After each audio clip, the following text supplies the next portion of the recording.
Heading डालिए sir.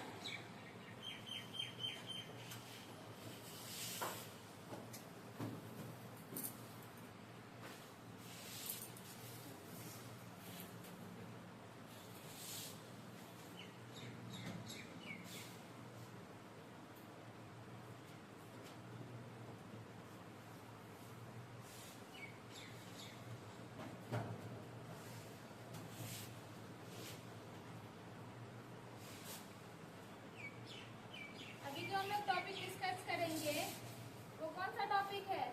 परिवहन। कौन सा है? परिवहन। परिवहन किस में होता है?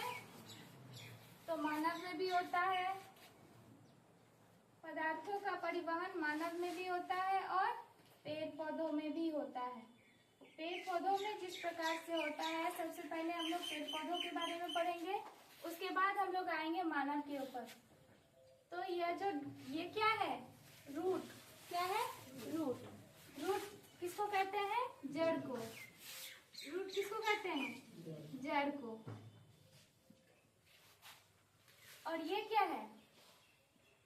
स्टेम। स्टेम मतलब तना। आगे जो आएगा वो शाखा होगी और पत्तियां होंगी। हम लोग बात करते हैं मिट्टी। ये क्या है? मिट्टी। ये एक लेयर है जो अर्थ कहते हैं, पृथ्वी की जो सतह है। इस सतह से नीचे जो भी हमारे पौधे की जो भाग अंदर चली गई है, उसको हम लोग जड़ के नाम से जानते हैं। जड़ के कितने प्रकार होते हैं? 2 प्रकार होते हैं। कितने प्रकार? 2 प्रकार। एक अगर इस टाइप से जड़ गया है, सीधी तरीके से अंदर की ओर गई हुई है और वो विभाजित हो गया अंदर जाने के बाद, तो इसको कहते हैं मूसलाजड़। क्या कहते हैं? मूसलाजड़।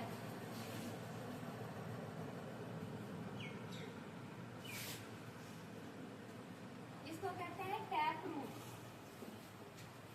क्या कहते हैं? Tap root. और दूसरा प्रकार होता है क्या? दूसरा होता है फाइब्रस रूट। क्या होता है?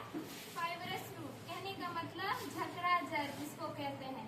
ये जो मिट्टी है, मिट्टी की सतह है, वहीं से ये फैला हुआ होता है। कैसा होता है? गुच्छे के समान फैला हुआ होता है। तो इसको कहते हैं झकड़ा जड़। क्या कहते हैं? झकड़ा जड़।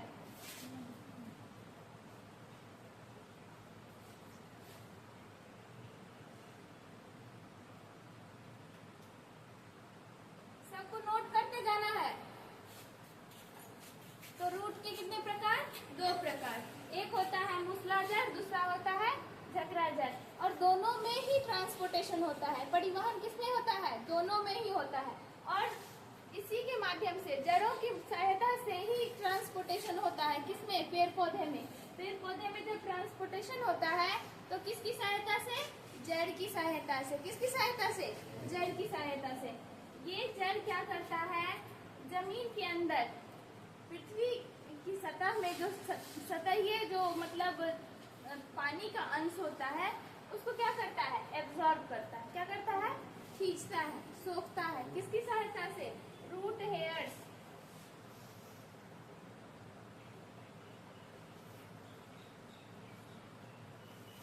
जड़ के अंदर कुछ सिराएं होती है, पतली पतली सिरा होती है। देखे हैं आप लोग? सिरा को देखे हैं? एक जड़ के अंदर जो होता है बहुत सारी सिराएं निकली हुई होती है। प्रैक्टिकल करके देखना है, दिखा देंगे अगले क्लास में, ठीक है? पहले इसको ध्यान से देखिए। ये क्या करता है? इसको एब्जॉर्ब करता है सभी वाटर के कणों को। वाटर मॉलिक्यूल्स जितने भी होते हैं, वाटर के अंश को, जल के अंश को क्या करता है? एब्जॉर्ब कर लेता है। और एब्जॉर्ब करके वो क्या करता है? एक पतली सी नलिका बनी होती है। किसके अंदर? तने के भीतर। किसके भीतर? तने के भीतर। ये क्या करता है? जल को अवशोषित करके ऊपर की ओर, किसकी सहायता से? जाइलम की सहायता से। किसकी सहायता से? जाइलम की सहायता से ये ऊपर की ओर किसको भेजता है? किसको भेजता है? पत्तियों को भेजता है। पत्तियों को क्यों भेजता है? प्रकाश संश्लेषण की क्रिया करने के लिए। क्योंकि प्रकाश संश्लेषण की क्रिया में किस किस चीज की आवश्यकता होती है? जल की, सूर्य प्रकाश की और कार्बन डाइऑक्साइड की और बोलिए, जल की, सूर्य प्रकाश की, कार्बन डाइऑक्साइड, ये तीनों की उपस्थिति में क्या करता है, पौधे अपना भोजन निर्माण करता है। तो यहाँ पर क्या है, ये जाइलम क्या करता है, ये जो नली है इस नली को क्या कहते हैं,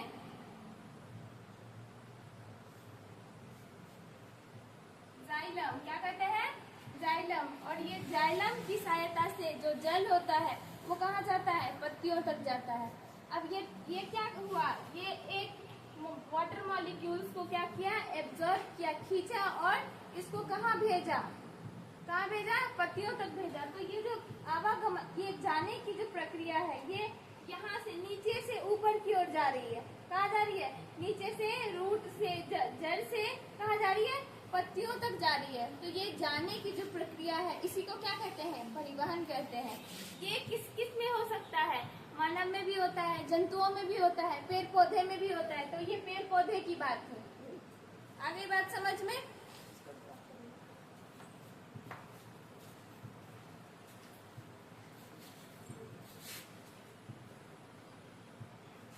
यहाँ तक लिख लिया सब।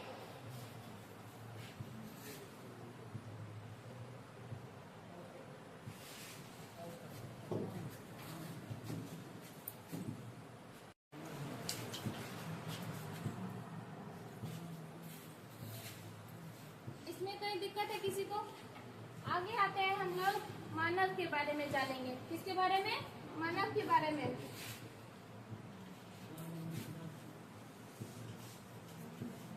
मानव कहिए या जंतु कहिए, ठीक है, उनमें परिवहन किस प्रकार से होता है ये आज जानेंगे। अभी बस एक डायग्राम की सहायता से आप लोग को समझाना है कि किस प्रकार से मानव में ट्रांसपोर्टेशन होता है। कहने का मतलब पदार्थों का परिवहन किया जाता है और होता है।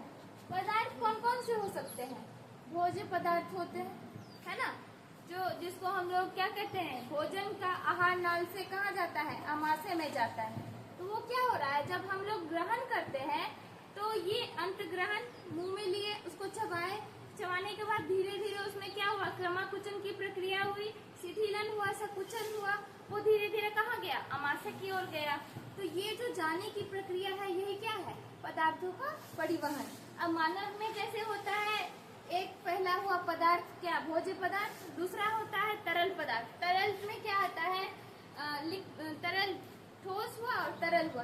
ठोस में हुआ भोज्य पदार्थ और तरल में होता है लिक्विड टाइप से। अब लिक्विड को क्या कहते हैं, द्रव जो होते हैं, वो द्रव में कौन कौन से आते हैं, रक्त होता है ना, रक्त हुआ। गैसीय हुआ तो गैस में हम लोग क्या कहते हैं, श्वसन का आदान प्रदान, जैसे श्वसन की प्रक्रिया करते हैं तो गैस का हम बाहर से क्या करते हैं, फेफड़े तक पहुंचाते हैं। तो ये नासिका जो होती है हमारी, वो क्या करती है, वायु को, वातावरण से वायु को अवशोषित कर वो हमारे फेफड़ों तक क्या करता है, हमें श्वसन की क्रिया करने के में मदद करता है। तो ये जो वायु का हमारे वातावरण से अंदर की ओर जाना या नासिका की माध्यम से, लिरिक्स के माध्यम से, ट्रैकिया जो होता है उसकी सहायता से हमारे फेफड़ों तक पहुंचता है। तो इसको भी हम लोग क्या कह सकते हैं, ट्रांसपोर्टेशन कहते हैं। क्या कहते हैं, परिवहन कहते हैं। अब नेक्स्ट आता है रक्त का परिवहन, ठीक है। मेनली इस टॉपिक में हम लोग को क्या पढ़ना है, रक्त का परिवहन किस प्रकार से होता है। तो यहाँ आप लोग जानिए, एक हृदय है, क्या है, हृदय।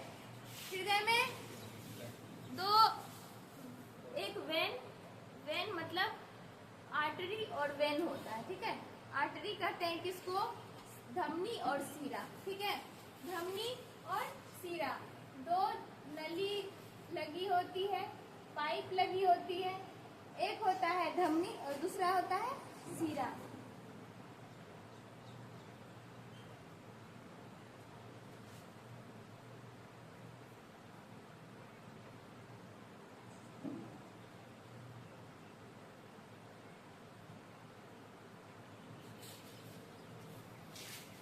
हमारी हृदय जो होती है वो कितने कोष्ठकों में बटी होती है, 4 चेम्बर्ड होता है, पता है ना। तो ये 4 चेम्बर्ड होता है। पहला ऊपर वाले को क्या कहते हैं, अलिंद कहते हैं। क्या कहते हैं, अलिंद कहते हैं। और नीचे वाले को नीलय कहते हैं।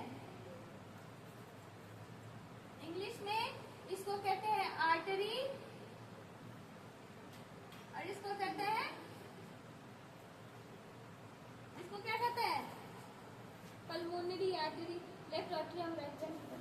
इसको कहते हैं वेंट्रिकल।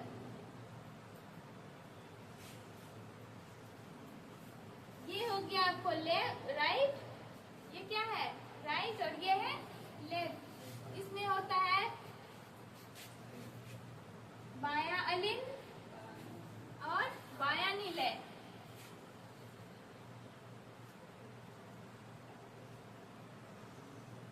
ये क्या होगा,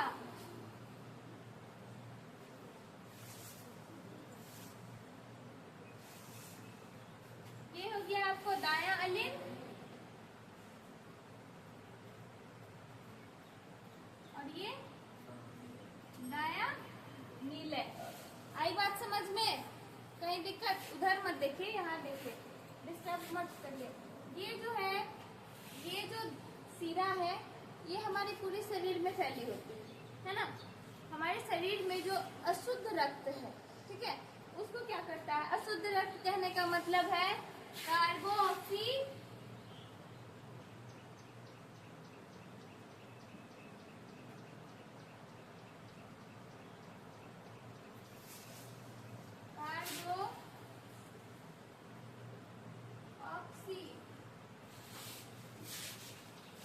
हेमोग्लोबिन।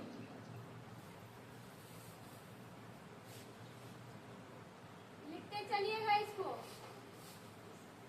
कार्बोऑक्सी हेमोग्लोबिन जो होता है वो क्या है, इम्प्योर है, ठीक है, डीऑक्सीजनेटेड। किसको कहते हैं,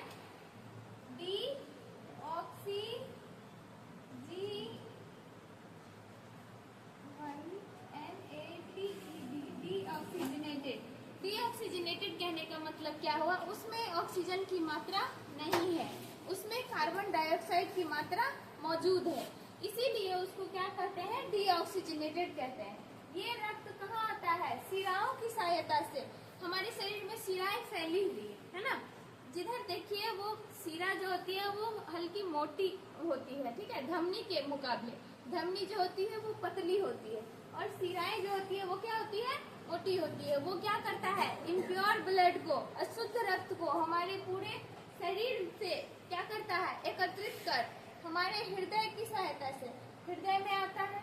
अब ये हृदय क्या करेगा, पहले फर्स्ट चैम्बर में आएगा, फिर ये सेकेंड चैम्बर में आएगा, फिर ये थर्ड चैम्बर में आएगा और लास्ट में कहाँ आएगा, फोर्थ चैम्बर में। और फोर्थ में आने के बाद वो क्या करता है, ब्लड को पंप करता है। पंप करने का काम किसका होता है, पंप करने का काम किसका होता है, तो ये सेकेंड और थर्ड जो होते हैं निचले, ये क्या है, नीले। ये नीले क्या करता है, पुश करता है। जैसे उदाहरण दे, क्या कहते हैं, जब कोई चीज का पंप देखे, ये पिचकारी, पिचकारी को पीछे से क्या करते हैं, प्रेशर लगाते हैं। जब पानी को भरते हैं उसमें तो फिर पीछे से ही प्रेशर लगाते हैं ना, तब जाके वो पानी कहाँ आता है, ऊपर की ओर, आगे की ओर फेंकाता है। तो ये फेंकने की जो प्रक्रिया होती है ताकि ये ऊपर की ओर जाए, फेफड़ा कहाँ होता है, हृदय से ऊपर होता है, हृदय से ऊपर होता है। हमारा हृदय किधर होता है, लेफ्ट साइड में होता है। किधर होता है, लेफ्ट साइड में होता है। और फेफड़े दो जो होते हैं वो कहाँ होते हैं, हृदय से ऊपर होते हैं। तो ऊपर की ओर भेजने के लिए, ताकि वहाँ पर शुद्धिकरण हो सके, ताकि वहाँ पर ऑक्सीजन, डीऑक्सीजनेटेड ब्लड जो है उसमें ऑक्सीजन की मात्रा मिल सके, उसको क्या करता है, धमनी क्या करती है, कैरी करती है। क्या करती है, इसको ले जाके किसको दे देती है, फेफड़े को देती है। किसको, फेफड़े को। अब वो फेफड़ा क्या करेगा, उसमें जो कार्बन डाइऑक्साइड है उसको अपने तरफ खींच लेगा और जो ऑक्सीजन है उसमें मिक्स ब्लड में, खून में, रक्त में मिला देगा। और ये मिलाने की जो प्रक्रिया होगी उसके बाद क्या करेगा, खून को फिर से पुनः उसी पाइप की सहायता से, शिराओं की सहायता से, जो शिराएं होती है वो शिरा क्या करेगा, फिर से उसको कैरी करके ले आएगा हृदय के पास। और हृदय क्या करेगा, फिर से पूरे शरीर में विभाजित कर देगा। हृदय में जो होता है शिरा और धमनी जुड़ी होती है, वो धमनी और शिरा क्या करता है, फिर से पुनः शिरा हृदय के पास, फेफड़े के पास ये डीऑक्सीजनेटेड ब्लड को भेजता है, खून को, रक्त को। और वो डीऑक्सीजनेटेड रक्त फिर से कहाँ जाता है, हमारे हृदय में आ जाता है। तो ये जो आने जाने की प्रक्रिया है ये इस तरीके से घूमते रहती है। ये ऊपर गया, फिर ये नीचे आया। इस प्रकार से जो है घूमने की जो प्रक्रिया है इसको क्या कहते हैं? Double circulation. इसी को कहते हैं डबल सर्कुलेशन। इसमें 2 बार घूर्णन होती है, हो रही है ना। रक्त कहाँ जा रहा है? पहले फेफड़े में जा रहा है, पहले हृदय से फेफड़े में गया, फिर फेफड़े से हृदय में आया। तो ये क्या हुआ? 2 बार आना जाना हो गया, हुआ कि नहीं? ये 2 बार जो आने जाने की प्रक्रिया है और यही रक्त का हृदय से फेफड़े में पहुंचना, इसी को तो कहते हैं ट्रांसपोर्टेशन। हमारी शिराएं क्या करती है? सभी अशुद्ध रक्त को कैरी करके जो हृदय में भेजती है, वही तो है ट्रांसपोर्टेशन, है कि नहीं है? तो ये इस प्रकार से होता है। धमनी और शिरा, तो जो नलिकाएं होती है उसकी सहायता से हमारे शरीर की जितनी भी अशुद्ध रक्त होती है, जितनी भी अशुद्ध रक्त है, शिराएं क्या करती है? उसको कैरी करती है, उसको लेके कहाँ पहुँचाती है? हृदय में। और हृदय क्या करता है? पहले फर्स्ट चैम्बर से सेकंड में आया, फिर अब सेकंड चैम्बर से थर्ड में आया, और ये थर्ड चैम्बर से कहाँ जाएगा? फोर्थ में जाएगा। फोर्थ में जाएगा तो ये अधिक प्रेशर से जाएगा। प्रेशर क्यों जाएगा? क्योंकि नीचे से ऊपर भेजने के लिए प्रेशर तो लगाना पड़ता है ना। तो यहाँ प्रेशर लगा और ये प्रेशर मारने के बाद कहाँ चला जाता है? फेफड़े में। अब फेफड़े में जो डीऑक्सीजनेटेड ब्लड है उसको ऑक्सीजनेटेड कर देता है, और यहाँ जो है कार्बो ऑक्सी हेमोग्लोबिन, इसको ऑक्सी हेमोग्लोबिन में बदल दिया और ये कार्बो को हटा दिए। ठीक है, आई बात समझ में? हेमोग्लोबिन क्या है? रक्त की मात्रा। हेमोग्लोबिन क्या है? रक्त को ही हेमोग्लोबिन कहते हैं। क्या कहते हैं? रक्त को हेमोग्लोबिन कहते हैं। चाहे ये ऑक्सीजनेटेड समझिए, ऑक्सीजनेटेड ब्लड या ऑक्सी हेमोग्लोबिन के लिए दोनों टर्म एक ही है। ऑक्सीजनेटेड ब्लड ये जो है ये प्यूरिफिकेशन होता है। इस तरीके से जो होता है ब्लड का प्यूरिफिकेशन हमारे शरीर में होता है, और यही तो है ट्रांसपोर्टेशन। जब एक स्थान से दूसरे स्थान पदार्थों का आदान प्रदान होता है या आवागमन होता है, इसी को क्या कहते हैं हम लोग? क्या कहते हैं? परिवहन कहते हैं। इसी को क्या कहते हैं? परिवहन कहते हैं। आते हैं अब हम लोग आते हैं कहाँ पर? तो एक होता है हार्ट बीट, किसको कहते हैं? होता है ना, धड़कन किसको कहते हैं? धड़कन सब जानता है कि ये हृदय जो है वो धड़कता है, लेकिन ये धड़कता कैसे है? इसमें होता है संकुचन और शिथिलन। क्या? जैसे होता है क्रमाकुचन में, ठीक है, वैसे ही इसमें होता है सिस्टोल और डायस्टोल। ठीक है, इसको क्या कहते हैं?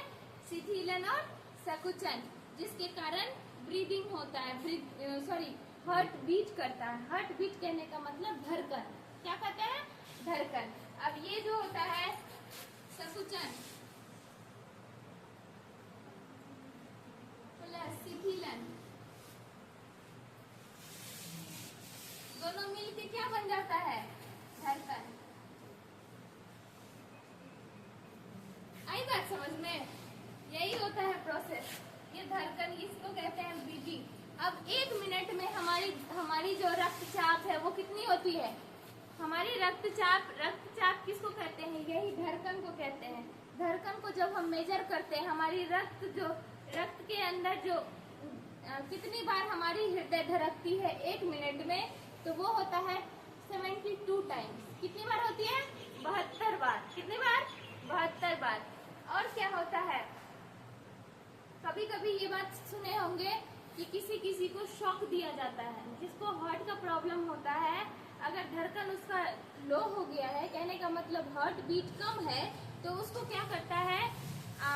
इलेक्ट्रिक शॉक दिया जाता है। इलेक्ट्रिक शॉक देने का मतलब क्या है? उसको नीचे से दिया जाता है ताकि ये नीले के अंदर प्रेशर बने, और नीले क्या करे? उस रक्त को कहाँ भेजे?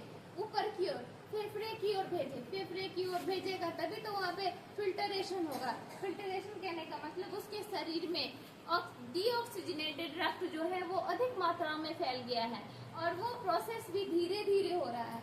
अगर उसको फास्ट करना है तो उसको क्या किया जाता है? इलेक्ट्रिक शॉक दिया जाता है। क्या दिया जाता है? Electric shock. और ये नीले जो है, नीले के ऊपर प्रेशर दिया जाता है। जब नीले प्रेशर देता है तभी वो रक्त कहाँ जाता है? ऊपर की ओर हमारे लंग्स की ओर पहुंचता है, और लंग्स में जब पहुंचेगा, जब फेफड़े में पहुंच जाएगा, तो फेफड़ा क्या करेगा, डीऑक्सीजनेटेड को ऑक्सीजनेटेड बना देगा। क्या करेगा, डीऑक्सीजनेटेड को ऑक्सीजनेटेड बना देगा, और ये हो गया रक्त का शुद्धिकरण। और फिर से वो क्या करेगा, ट्रांसपोर्ट कर देगा हमारे पूरे शरीर में। कहीं किसी को कोई प्रॉब्लम, कोई दिक्कत? अच्छा, एक चीज, एक मशीन आता है बीपी मशीन, देखे हैं? बीपी में क्या देखा जाता है, यही धड़कन को नापा जाता है। क्या देखा जाता है, ब्लड प्रेशर। हमारा ब्लड प्रेशर एक टाइम में कितना है, मेजरमेंट होता है कितना, 120/80, जो नॉर्मल होता है। जो धड़कन हमारा होना चाहिए 120/80, अगर उससे अधिक हो गया, अगर उससे ऊपर हो गया, ज्यादा हो गया, तो कहते हैं बीपी हाई है, ठीक है। और अगर इससे नीचे हो गया तो कहते हैं बीपी लो है, ठीक है। आई बात समझ में? ये मेजरमेंट होता है, इसको एवरेज मानते हैं। ये 120/80 नॉर्मल इंसान का होना चाहिए, और अगर धड़कन 120/80 से ऊपर हुआ तो उसको कहते हैं हाई प्रेशर, और अगर 120/80 से नीचे हुआ तो उसको कहते हैं लो प्रेशर। कहीं दिक्कत किसी को? वो जो होता है वो नापता है, इलेक्ट्रिक मशीन हुआ, वो हमारे किसको नापता है, धड़कन को नापता है, ठीक है। कोई दिक्कत?